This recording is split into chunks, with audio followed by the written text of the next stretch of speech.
In 20 days, the debt rose by $168 billion in 20 days. And I mean, we're so far past being insolvent and broke that this is not about becoming wealthy. It is the realization and the understanding that the people accumulating it, the most well-informed traders in the world, they're not buying it to get wealthy. They already have more money than they would ever need. They are the central banks. They're buying it because it is wealth, and it is being, as Vince said, remonetized in every currency around the globe. This hasn't happened in dollars yet. It will. And no, people are saying, yeah, bullshit. It's been insufferable for a long time, and it has. But that, if you take a step back and think logically, I mean, there's got to be a significance to that. Why do they not want it to go higher? Why are they trying so hard to hold it down? You mentioned the ETFs.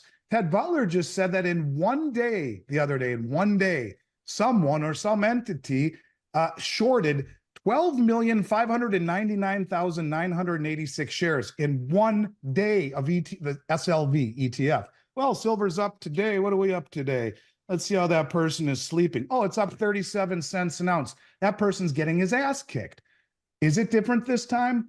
I don't know. But what is not different this time is the American public participation, because this is why, Chris, so few people succeed in investing, because they follow the herd. I mean, we've seen very big orders where people who understand what's happening are taking initiative, and we've seen large orders. But in March and April, when Silicon and Signature failed, we added 14,000 clients in 45 days. That's 4 or 5 years worth of clients.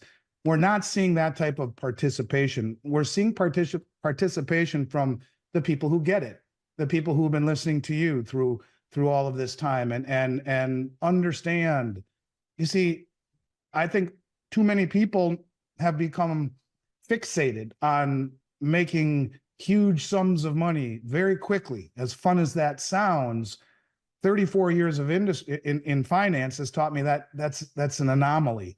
Bitcoin and Nvidia and these things that have made people very wealthy very quickly, that's the fixation. And they've ignored completely. There's no fanfare. There's no talk on the media about it at all, virtually. I mean, there's a one story, but that's a bank putting it out. That's not CNBC.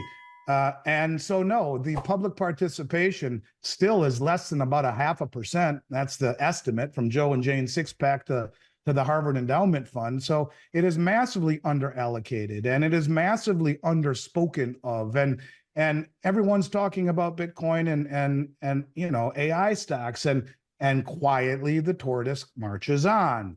And it's, look, it's outperformed most asset classes for the past 25 years unnoticed. And now, especially with it at $2,300 an ounce, you would think it would be everywhere, but it's not. It's not flashy. It's not sexy, because hell, Bitcoin is $70,000 a coin. So that's way more fun to talk about. I get it. I understand it. But in the scheme of things, what is the one asset that every single central bank on the planet is in search of? It's gold. And so I think that who knows how high it goes? Who knows how high silver really, truly goes? But I think it will go higher than anyone thinks possible. And what it really offers to me is an exodus out of a system that is crumbling, that is breaking, where in every 3 months we're adding $1 trillion in debt to the system, where in 20 days recently, I just wrote down the number here, in 20 days, the debt rose by $168 billion in 20 days.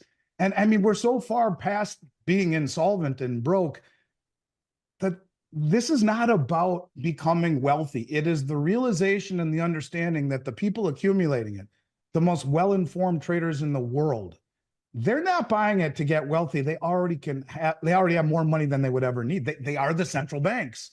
They're buying it because it is wealth, and it is being, as Vince said, remonetized in every currency around the globe. This hasn't happened in dollars yet. It will.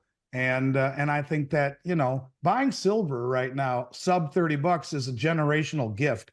And that doesn't come out of my mouth easy, because I know people are saying, yeah, bullshit. It's been insufferable for a long time, and it has. But that, if you take a step back and think logically, I mean, there's got to be a significance to that. Why do they not want it to go higher? Why are they trying so hard to hold it down? You mentioned the ETFs. Ted Butler just said that in one day, the other day, in one day, someone or some entity shorted 12,599,986 shares in one day of the SLV ETF. Well, silver's up today. What are we up today? Let's see how that person is sleeping. Oh, it's up 37 cents an ounce. That person's getting his ass kicked. Is it different this time? I don't know. But what is not different this time is the American public participation, because this is why, Chris, so few people succeed in investing, because they follow the herd. That's why there's wave theory, Elliott wave, Kondratiev wave, emotions. It's much harder to do what you and I have done, stand out in front of the public when it wasn't obvious and saying this is coming, than it is for the people to stand out on a limb and spend their own money believing that. Most people don't believe their own intuition. They don't listen to it. They follow the herd and an advisory who typically is wrong. And look, you could say we've been wrong by missing out on some of the run in the stock market, but everything has a cycle. And I think in 1 or 2 or 3 days, being right will end up saving untold amounts of money. You can be wrong in the path of a circle until you get to that inflection point. And it just feels like we're getting to that point. I guess I'll just simply say this. In all of my career, honest to God, this feels different. Now, I'm sure by the time you post this, it's going to get clobbered and I'll be wrong. But I will tell you, if I were being completely honest, having a scotch with you, I'd say, man, it feels different. Something feels different. Market has got strength that I have never seen and resiliency that I have never, ever, ever seen. So I guess we'll see. Things have changed little by little by little, then bang, all at once. I mean, talk about censorship. Prior to 2020, we never would have dreamed about having to not say the name of a virus or the president's son's name or any of these things that back then would have got you taken off of YouTube.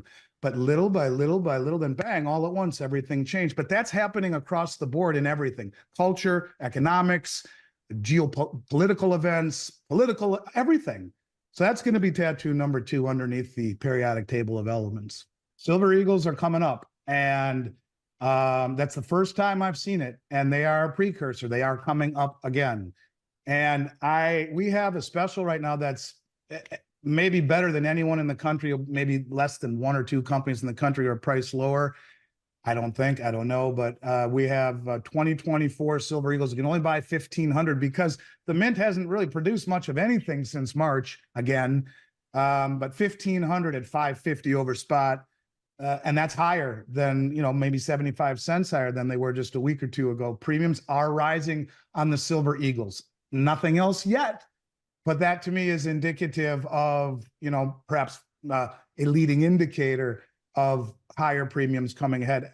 What's interesting to me is that most of the people I talk to these days want Silver Eagles. They do, and right, wrong, or indifferent. So maybe that's part of it, along with the states that are approving, legal tender coins as currency. There's something, I think, to be said about that.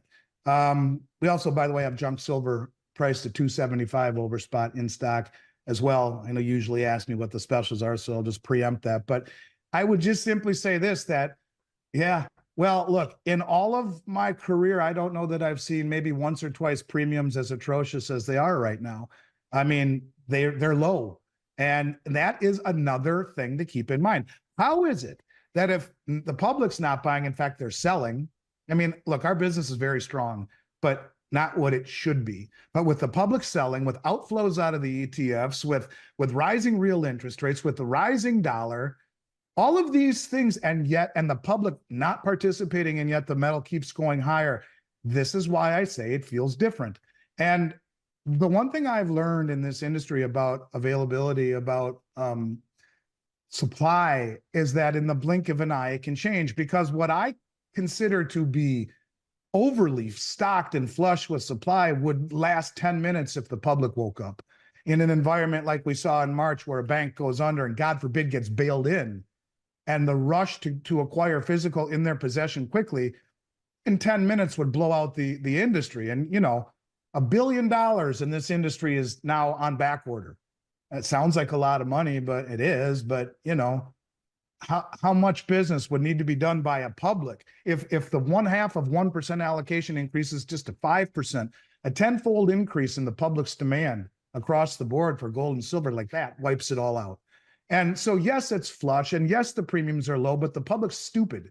The public is focused on greed, on AI, on Bitcoin, and greed kills. Pigs get fed, hogs get slaughtered. If you made all this money in crypto, if you've made all of this money in AI, then take some of the money off the damn table, be smart, and move it into an asset that is still massively undervalued by all measurements, geologically, historically, inflation adjusted, and hedge your bet. You know, there's too many people out there, whether it be in the crypto space or in the traditional security space, who believes that assets have to be mutually exclusive, that you can't understand diversification amongst asset classes, like real diversification, not just all of stocks, bonds, and real estate. And okay, some crypto. How about some non-dollar denominated assets like precious metals? And in the case of silver, it's one of the few assets on the planet that is grossly undervalued and underappreciated and underallocated. Yet a country like India doesn't see it that way, as they've imported over 400 million ounces in the last 2 years. So this will all change. And, you know, they may carve your face on Mount Rushmore someday, who knows, for being the Paul Revere, if you will, of silver long before the silver price was coming. But I admire that actually a lot. And I think that in the end, mathematics, economics, and that little sprinkling of logic that you're so good at and sprinkling all over the place will resonate and will happen.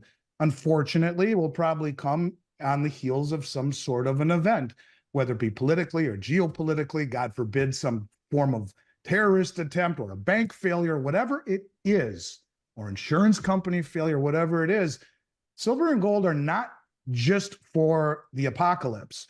They are wealth that has outlived everything the world's thrown at it. And I think people need to realize that sometimes return on your money is fantastic, but sometimes return of your money is a whole lot better. And I don't know. I just think we'll have our time. And I will say to you again, it feels different this time. I guess we'll see next week or the week after if I was right or wrong, but it feels different to me. Today's discussion with Andy Schectman shed light on crucial insights into the precious metals market. From the surge in demand for silver eagles to the enduring value of gold and silver as a hedge against uncertainty, Schectman's analysis offers a unique perspective on wealth preservation and portfolio resilience. As we navigate through changing market dynamics and societal shifts, it's essential to consider the overlooked opportunities in precious metals. We encourage you to subscribe to our channel for more insightful discussions and to hit the like button if you found this video valuable.